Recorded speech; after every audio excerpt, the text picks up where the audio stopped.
заңның нормасы немесе өзге де нормативтік құқықтық актінің нормасы конституцияға қайшы келмейді ма? Конституциялық сот шешімінің немесе қандай да бір істің заңдылығына баға бермейді. Дәл осылай жазылған ғой. Осы норманың өзі менің конституциялық құқымды шектеп отыр ғой деп, яғни сіз қайтадан сотқа барып, бұрын шығарылған шешімді қайта қарауды сұрай аласыз.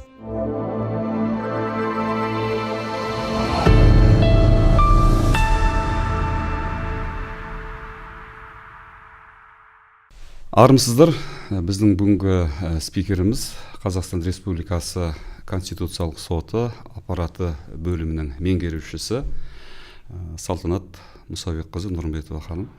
Студиямызға қош келдіңіз. Қайырлы күн. Енді біз әңгімемізді бірден осы Конституциялық соттың өзінен бастасақ, жалпы бұл құрылым қандай мақсатта құрылды, қоғамға, мемлекетке берері қандай? Және осы Конституциялық соттың функциялары, өкілеттіктері қандай? Осыны бір ашып алсақ әңгіменің басында. Рахмет сұрағыңызға. Ең алдымен айтарым, Конституциялық бақылау органы 1992 жылы құрылған, бірінші Конституциялық бақылау органы. Ол 3 жыл қызмет атқарып, содан соң 95 жылдан 2022 жылға дейін, яғни 27 жыл біздің елімізде Конституциялық кеңес жұмыс жасады. Және 2023 жылдың 1 қаңтарынан бастап, мына бүгінгі таңда қазіргі кезде Конституциялық сот өз жұмысын атқарып келеді. Конституциялық соттың негізгі миссиясы ол бүкіл Қазақстанда Конституцияның үстемдігін қамтамасыз ету. Ол деген сөз қандай да бір нормативті құқықтық актілер, ал олардың ішінде, яғни заңдар, кодекстер, немесе орталық атқару органдарының лауазымды тұлғалардың бұйрықтары, қаулылары және басқа да актілері Конституцияға қайшы келмеуі тиіс. Соны бақылайтын орган. Яғни негізгі оның миссиясы адам және азаматтардың құқықтарын қорғау. Яғни былайынша айтқанда, ол азаматтардың, адамдардың құқықтарын қорғау механизмдегі қосымша бір тетік деп табуға болады. Бұл Конституциялық соттың бақылауын. Енді жалпы халық осы конституциялық, осының алдындағы конституциялық кеңес туралы жақсы біледі. Ал енді конституциялық кеңес пен конституциялық соттың айырмашылықтары қандай?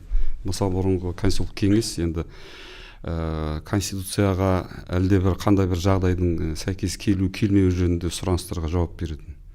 Конституциялық соттың негізгі бәріміз білетіндей, соңғы өзгерістер конституциямызға 2022 жылы болды ғой. Сол конституциялық реформа аясында конституциялық сот құрылған кезде оның өкілеттіктері кеңейді. Және бұл бақылау органына жүгінетін тұлғалардың түрлері де едәуір қатарын кеңейді, артты, кеңейді.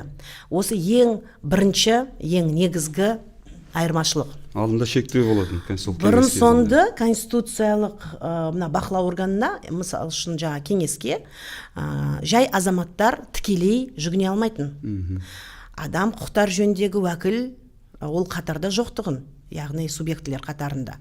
Ал қазіргі таңда азаматтар тікелей жүгініп, яғни бұрынғыдай сот арқылы сотқа қандай да бір жаңағы өтініш жасап, конституциялық кеңеске немесе конституциялық сотқа жүгінейікші, мына заңды тексертейікші деп бұрын азаматтар сотқа барып жүрсе, ендігі кезде азаматтарымыз біздің тікелей бізге өз өтініштерін жолдап, сұрақтарын қойып жатады. Түсінікті. Осы конституциялық сот пен жоғары сотты кейбір азаматтар шатастырып алатын сияқты. Жалпы осы конституциялық сотта жаңа өзіңіз айттыңыз, қатары кеңейді деп. Сол тұлғалардың қатарын айтып өтсеңіз, кімдер жүгіне алады? Қандай мәселемен жүгіне алады? Өте орынды сұрақ қойдыңыз. Бұл жерде бірнеше сұрақты қамтыды қазір сіздің маған сұрағыңыз. Біріншіден, ең бастысы конституциялық сот ол сот жүйесіне кірмейді. яғни жалпы юрисдикциядағы соттарымыз білеміз ғой, біз бірінші сатыдағы сот, апелляциялық шағымдарды қарайтын сот, кассация дейміз, жоғарғы сот, жоғарғы сот пен жаңағы соттың үстінен қарайтын орган деп ойлайды көбінесе біздің адамдар, біздің азаматтар. Конституциялық сот ол сот жүйесіне кірмейді, ол дербес болып табылады. Ол қандай да бір мемлекеттік органның немесе лауазым тұлғалардың, ұйымдардан тәуелсіз болып табылады. Және конституциялық сот шешімдерін қарамайды, қайта қарамайды, немесе оларға баға бермейді. Осыны әдейі атап өтіп жатырмын, себебі бізге келіп түсетін өтініштердің басым бөлігі осындай мазмұнда болады. Кәдімгі сот қарайтын мәселелер ғой. Соттың шешімімен мен келіспеймін, дұрыс қарамады, ол заңсыз, ол мен конституциялық құқымды бұзды, осыны қайта қараңыз, жойыңыз, ана жоғарғы сотқа былай айтыңыз, мынандай ұсыныс жіберіңіз деген сұрақтармен келіп жатады. Ал бұл кезекте мен айтарым, егерде жаңағы жалпы юрисдикция соттары азаматтарымыздың нақты бір мәселелерін қарайтын болса, яғни бір қандай да бір дау туып жатса, екі азаматтың арасында, немесе азамат пен мемлекеттік орган арасында, немесе қандай да бір ұйымдардың арасында, бұл жағдайда, бұл ретте конституциялық сот ол сол заңдардың, қолданылатын заңдардың нормативтік актілердің өзге де конституцияға сәйкестігін тексереді. Дұрыс пайдаланды ма, дұрыс қолданылды ма, дұрыс қолданғанда ол заңның нормасы, немесе өзге де нормативтік құқықтық актінің нормасы конституцияға қайшы келмейді ма, ол сол азаматтың конституцияда кепілдік берілген құқығына нұқсан келтірілген жоқ па, қандай да бір қысым жасалған жоқ па деген тұрғыда ғана өз бағасын беріп шешімін шығарады конституциялық сот.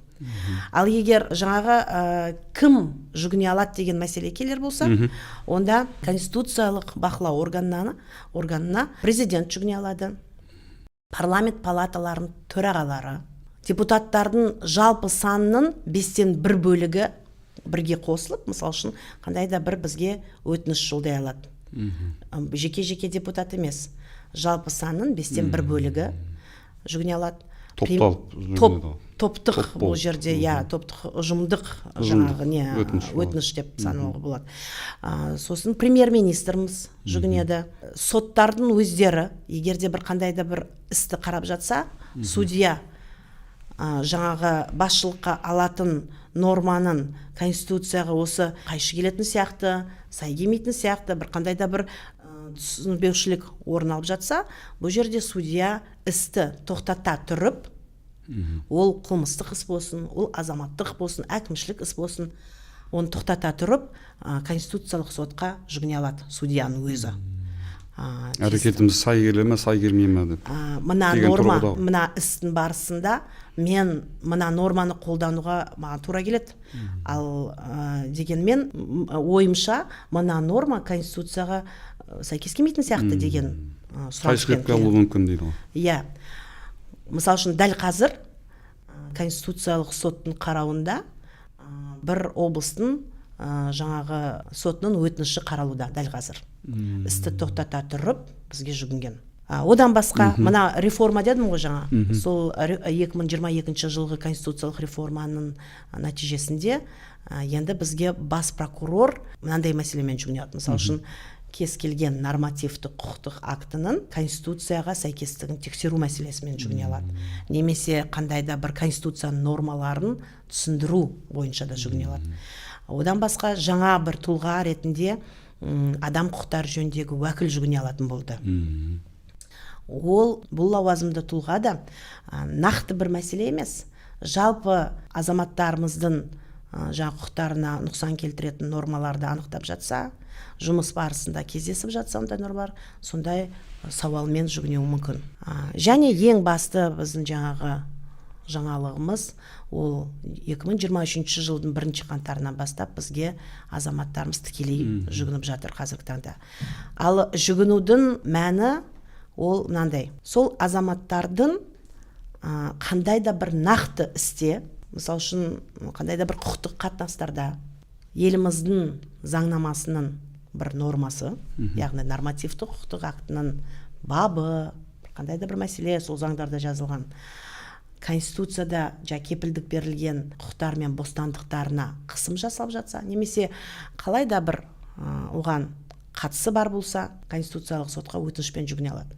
Ол өтініште сол мән жайды, яғни болған оқиғаны ашып жазады да, оның ішінде мына мысал үшін мынандай жағдай орын алды, маған қатысты, тікелей сол адамға, жүгініп жатқан адамға қатысты болу керек. Осындай орын алды, енді осы жағдайда маған қатысты сот немесе басқа да мемлекеттік органды көрсетеді, маған қатысты мына заңның мынандай бабын қолданды, осыған байланысты мені жұмыстан шығарды, немесе маған қандай да бір тәртіптік шара қолданды деген сияқты, немесе мен мысал үшін жаңағы некемді бұзу барысында маған қатысты мынандай деген сияқты, немесе бір аналар жазып жатады, менің балама алимент өндіру барысында мынандай норманы қолданды осы істе.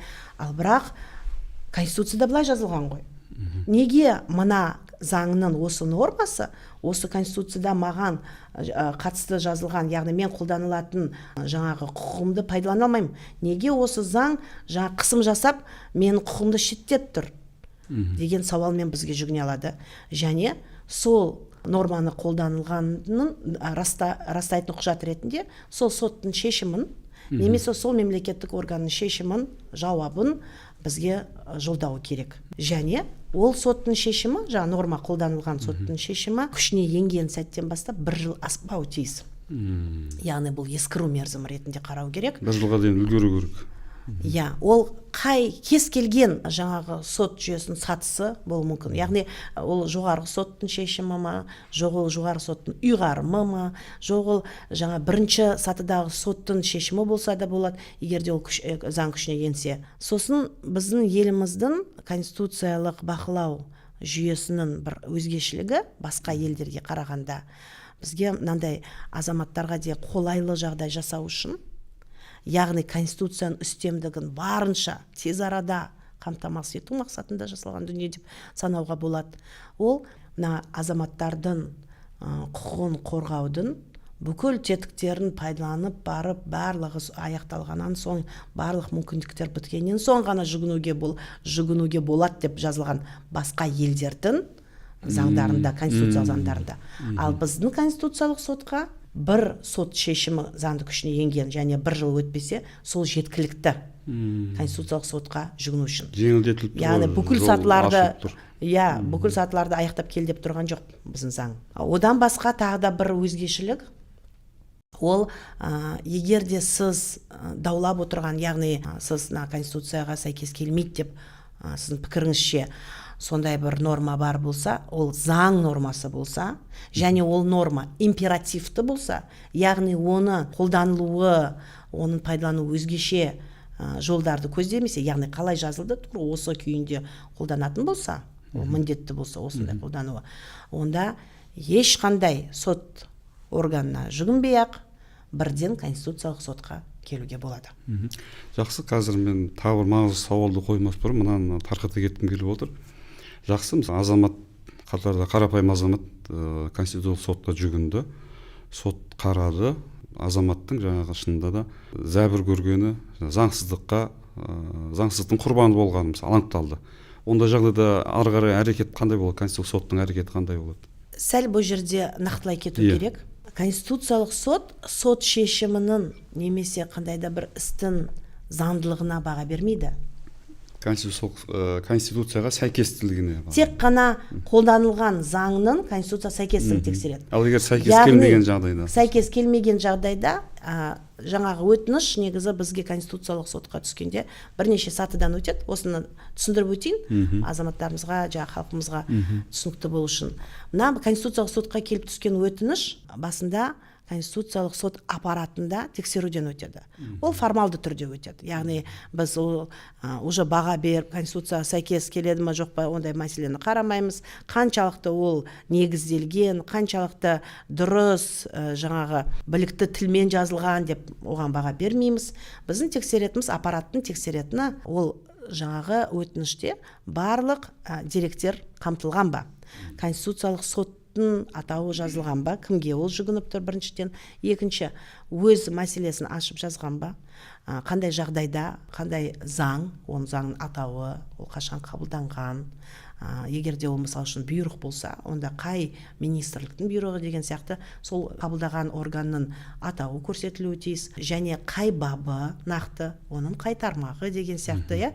Одан соң осы баппен Конституцияда көзделген қай сіздің құқыңыз немесе бостандығыңыз қозғалған, соны көрсету керек, яғни Конституция нақты бабын көрсету керек. Сосын оның құқықтық негіздемесі. Құқықтық негіздеме деген оның пікірі. Не себептен осы жүгініп тұрған азаматтың пікірі бойынша осы норма Конституцияға қайшы келеді немесе сәйкес келмейді.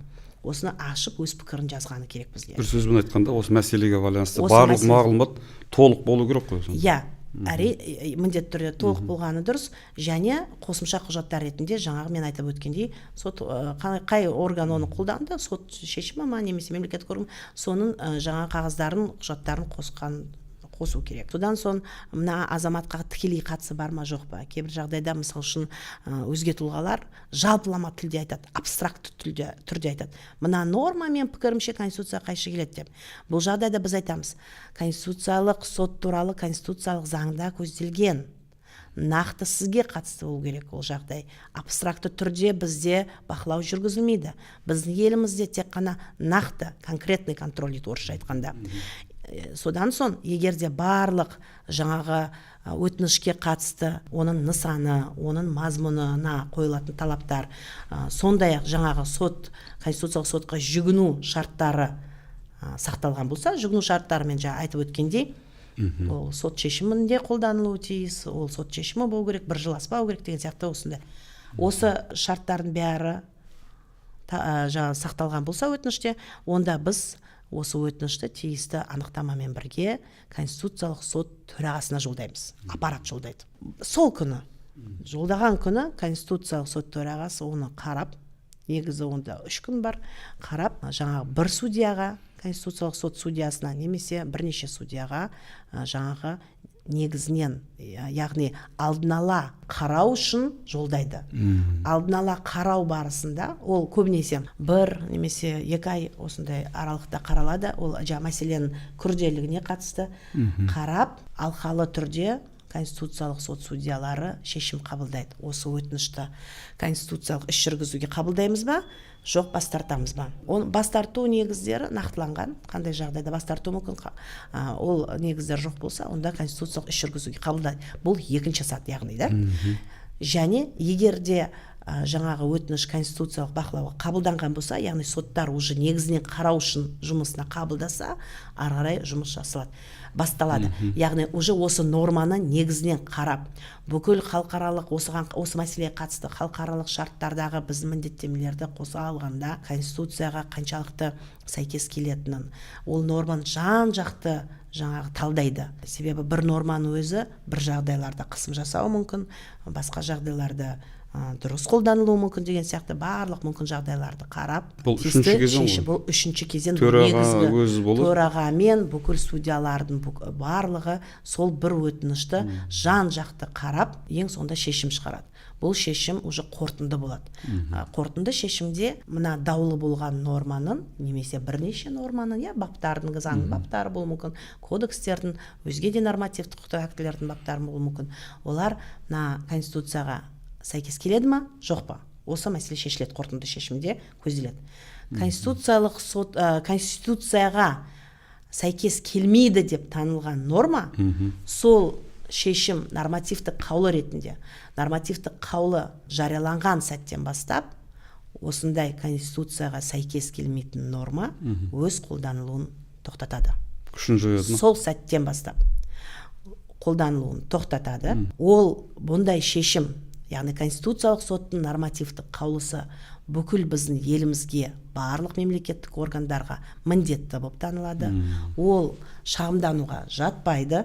Сол сәттен бастап ол норма қолданылуын тоқтатады. Біздің заң шығарушы орган, яғни парламент, үкіметпен бірге, егер де осы нормаға қандай да бір өзгерістер, осы мәселеге қандай да бір өзгерістер енгізу керек болса, немесе жаңағы басқаша қарап, мүмкін толығымен өзгерту немесе оны толықтыру қажет болса, олар ары қарай жұмысын бастайды.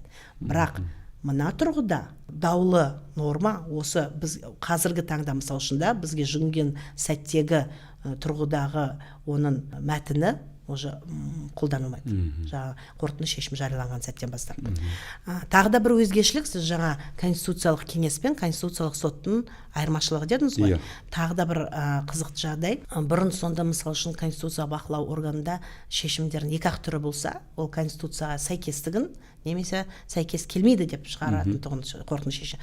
Қазіргі таңда Конституциялық соттың тағы да бір шешімнің үшінші түрі бар. Ол мынандай жағдайларда, мысалы үшін Конституцияға сәйкес келеді дейді норманы, бірақ Конституциялық сот берген түсіндірмеде сәйкес келеді. Яғни құқықтық ұстанымдар позициясын оқу керек. Бүкіл шешімде, жаңа нормативтік қаулыда жазылған бүкіл жаңағы деректемелерді, Конституциялық соттың ұстанымын не себептен қалай мысалы үшін осы шешімге келгенін мұқият оқу керек осы жерде азаматтар. Егер де оған қатысты осы норма қандай да бір біздің азаматымызға осы норма даулы болған норма, ол азаматтық кодексын болсын, ол еңбек кодексын болсын, кез келген біздің заңымыздың нормасын қараған кезде осы норма конституцияға сәйкес келеді, бірақ Конституциялық соттың түсіндірмесінде деп жазылған болса, ең сонда онда мұқият оқып шығу керек. Менің мысалы үшін, мен азамат болайын, менің жағдайымда осы норма қолданылды, ал бірақ маған қатысты мына Конституциялық сот берген түсіндірмеге сәйкес қолданылды ма, жоқ па? Мен осыны түсіну үшін мұқият оқып, егер де маған қатысты ол норманы өзгеше қолданылса, онда болды, менде құқық пайда болады. Мен сотқа барып, бұрын маған қатысты шыққан сот шешімін қайта қарау бойынша өтініш келтіремін. Себебі, менің пікірімше, Конституциялық соттың нормативтік қаулысында көзделген түсіндірмеден өзгеше қолданылған маған қатысты. Бұл тұрғыда бұл норманы Конституцияға сәйкес келеді деп айтуға болмайды деп. Сондай өтінішпен мен сотқа жүгініп, бұрын маған қатысты шығарылған шешімді қайта қарауды сұранамын. Сұрануға менде мүмкіндік пайда болады. Мына бұл айырмашылығы, жаңа бір жаңалық, өзгешілік, ол осы үшінші Конституциялық соттың шешімінің үшінші осындай бір түрі. Қазіргі таңда ал мысалы 25 шешім бар осындай. Сіз Конституциялық сот қабылдады күні дейін. Жақсы, қазір соған тоқталамыз. Ал егер жаңағы азамат жүгінген кезде жаңағы белгілі бір жаңағы сот па, құрылым ба, әрекеті, шешімі Конституцияға сәйкес деп табылған жағдай болса, онда қалай болады? Конституцияға сәйкес деп танылған жағдайда азамат онда түсінеді ғой, что оған қатысты қолданылған норма ешқандай Конституцияға қайшы келмейтінін, яғни дұрыс қолданылғанын. Сол жерде тоқтайды, сот өзінің шешімін береді. Ол тоқтайды, ондай жағдайда тоқтайды. Қазіргі таңда 72 нормативтік қаулы бар болса, осы 2,5 жылдың ішінде Конституциялық сот 72 нормативтік қаулы шығарды. 108 біздің заңнамамыздың 108 нормасын Конституцияға сәйкестігін тексерді. Осы шешімдердің арасында 19 нормасы Конституцияға сәйкес емес деп танылды. Яғни ол азаматтарымыздың Конституцияда кепілдік берілген құқықтар мен бостандықтарына нұқсан келтірген нормалар. Ал егер енді ондай жағдай анықталып жатқан болса, сол норманы қабылдағандарға байланысты жаза қолданылмай ма? Мысалы, неге осындай бір қате нормалар қабылданып? Енді өздеріңіз білесіздер, ол бір адаммен немесе нақты белгіленген бір топпен ғана қабылданбайды ғой бұл нормалар. Бұл алқалы түрде көбінесе, біздің заңдарымыз алқалы түрде, яғни заң шығару органы шығарады оны, немесе ол қандай да бір мемлекеттік органдар шығарады. Сондықтан әзірше заңнамамызда ондай көзделмеген.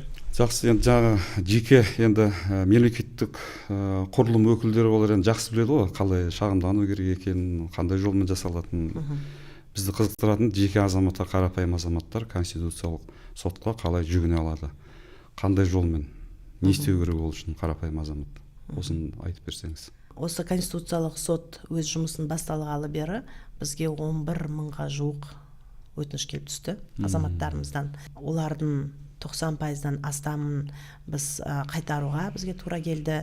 Себебі жаңа өтініштердегі олардың мазмұны, мәтіні жаңа заңда қойылған талаптарға сәйкес келмейді. Өзіңіз айтқан талаптарға келмейді. Иә, және біз қайтарған кезде біз бір ауыз сөзбен қайтармаймыз. Ол азаматқа толыққанды не себептен қайтарып жатқанымыз, қандай кемшілігі бар екенін түсіндіріп жазып жібереміз. Яғни ол өзінің алған кезде жауапты, ол оқып, ол азамат қай кемшіліктерді жоюға және қайта жолдауға мүмкіндік бар екенін түсінеді. Конституциялық сотқа жүгіну ешқандай шектелмеген, жүгіну саны. 11.000 адам дедіңіз бе? 11.000 адам. 11.000 адам. Соның 90%-ы мысалы мына конституциялық сот қарауға жатпайтын мәселе екен. Иә. Солардың бәріне осындай жауап берілді ме? Ол жаңағы 9.000 адам шамамен. Әртүрлі жағдайлар болады қайтарудың. Мысалы үшін кейбір жағдайларда көбінесе ол құзыретке, конституциялық соттың құзыретіне кірмейтін мәселелер көтерілген жағдайда біз құзыретке кірмейді өкінішке орай деп түсіндіріп жібереміз. Мысалы үшін ол жаңағы соттың шешімімен келіспеген жағдайда, немесе жаңағы мені дұрыс емес жұмыстан шығарып жіберді, немесе маған төленетін сыйақыны немесе қандай да бір кепілдік берілген пенсия болсын, айлық ақы болсын маған төленбеді деп жібереді.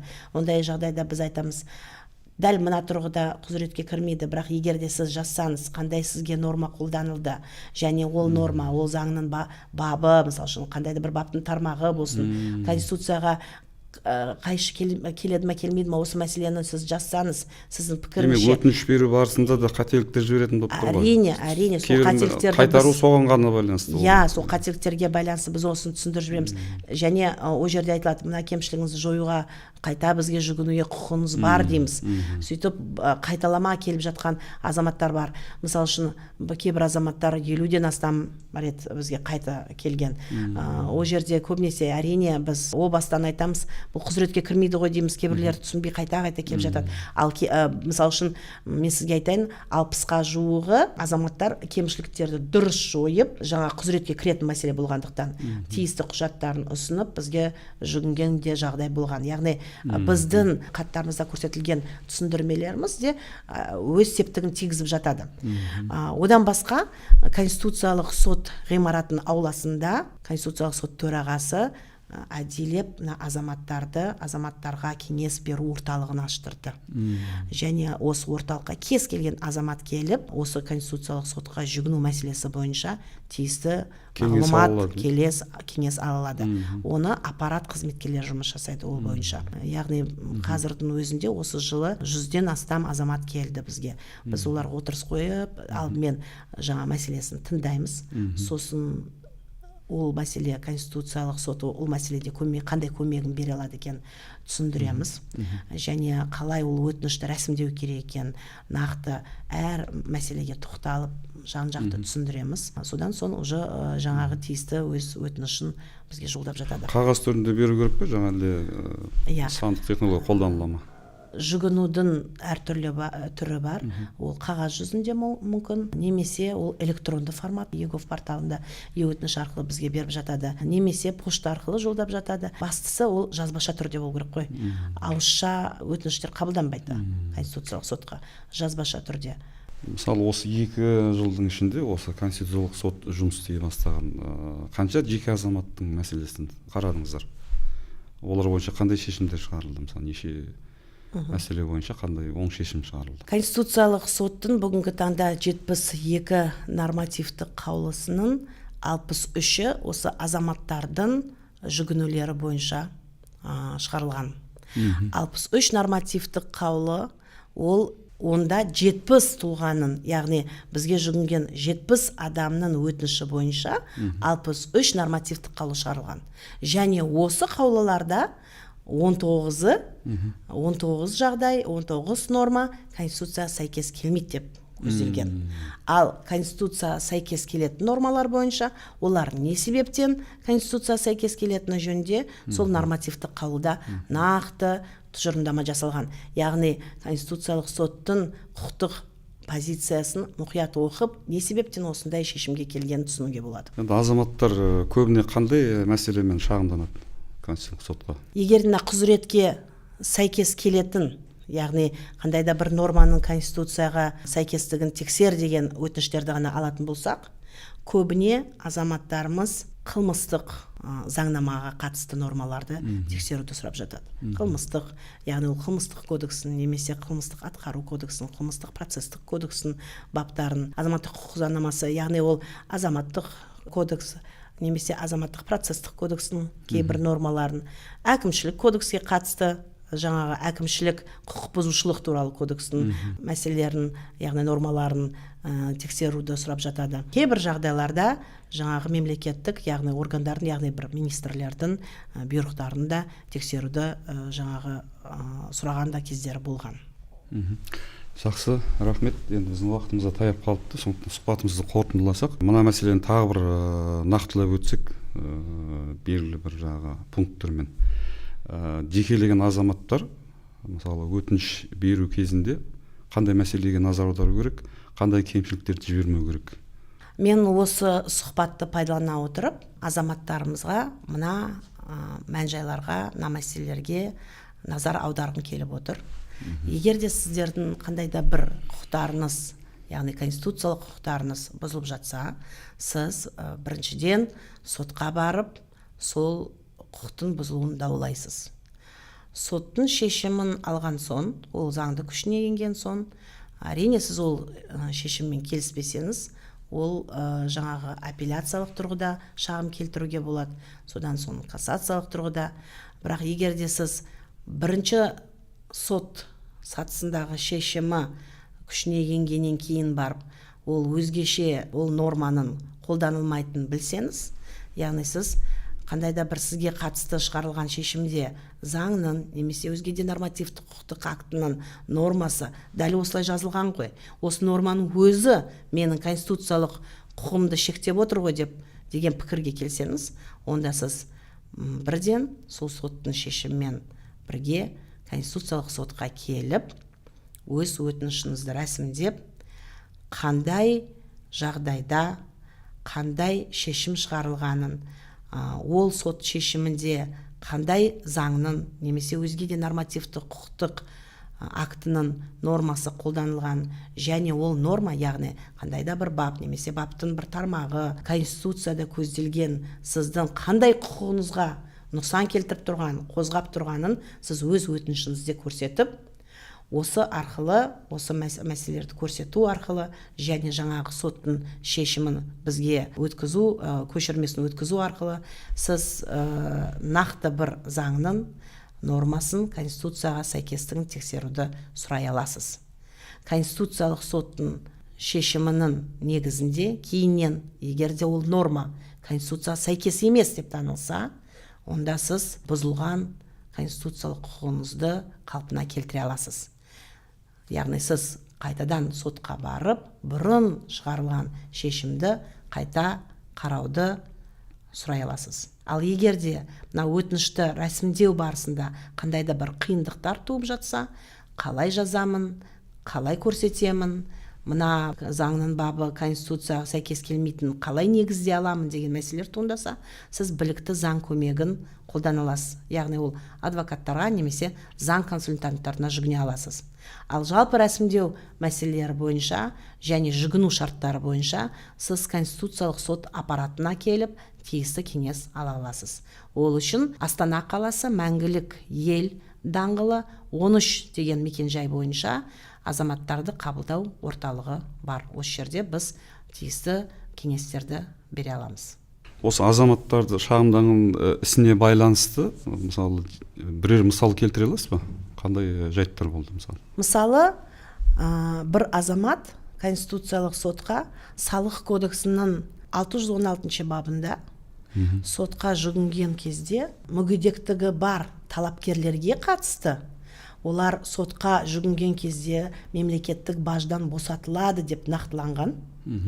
Ал жауапкерлер, егер ол жауапкердің де мүгедектігі бар болса, немесе оның жауапкердің баласы жаңағы бала кезінен бастап мүгедектігі бар жағдайда болса да, ол жауапкерлерге қатысты бұндай жеңілдік қарастырылмаған.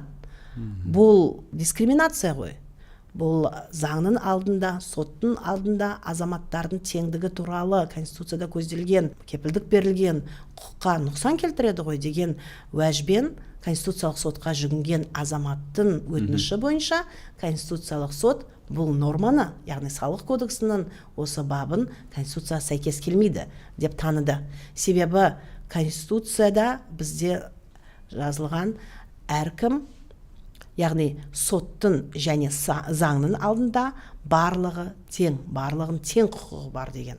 Яғни бұл жағдайда тек қана талапкерлерге, мүгедектігі бар талапкерлерге ғана қатысты емес, жауапкерлерде бұндай жағдайда мемлекеттік баждан босатылуы тиіс деген тұжырымға келді Конституциялық сот. Осы арқылы біз Конституциялық соттың рөлі, яғни заң үстемдігі, яғни Конституция үстемдігін қамтамасыз етудегі рөлін қаншалықты маңызды екенін түсінуге болады. Назарларыңыз ерекше аудартқан тағы қандай шағым болды осында азаматтарға байланысты? Мысал үшін бір нормативтік құқықтық актіде сотқа жүгінуге кедергі келтіріп тұрған бір норма анықталды. Бізге жүгінген азамат, мен сотқа жүгінейін десем, менің талабымды, мен арызымды сот кері қайтарып жатыр. Сіз өз жаңағы арызыңызға тиісті экспертизаның, сараптаманың қорытындысын қоса тіркеген жоқсыз деген уәжбен қайтара береді. Бұл Конституцияда көрсетілген сот төрелігіне әркімнің қолжетімділігі бар деген жаңағы кепілдікке нұқсан келтіріп отыр ғой. Менің осылайша құқығым шектеліп отыр деп бізге Конституциялық сотқа жүгінген кезде Конституциялық соттың шешімі бойынша бұл норма Конституцияға сәйкес келмейді деген тұжырымдама келді. Осылайша осы нормативті құқықтық актідегі сот төрелігіне қолжетімділікке кедергі келтіріп тұрған норма Конституцияға сәйкес келмейді деп деген негізбен жойылды қазіргі таңда. Яғни Конституциялық соттың құқықтық позициясына сәйкес бұндай сараптаманы сол істі қарау барысында судья өзі тағайындала алады. Сот жүргізу барысында. Ал сотқа азамат келген кезде, яғни өзін талап арызын ұсынған кезде ондай кедергілер болмауы тиіс. Жақсы, көп рахмет Салтанат Мұсабекқызы. Осы Конституциялық сотқа шағымдану туралы, оның ережелері туралы, тәртібі туралы біраз көптеген пайдалы мағлұмат алдық деп ойлаймын. Жұмыстарыңызға табыс тілеймін. Рахмет. Келесі кездескенше аман сау болыңыздар.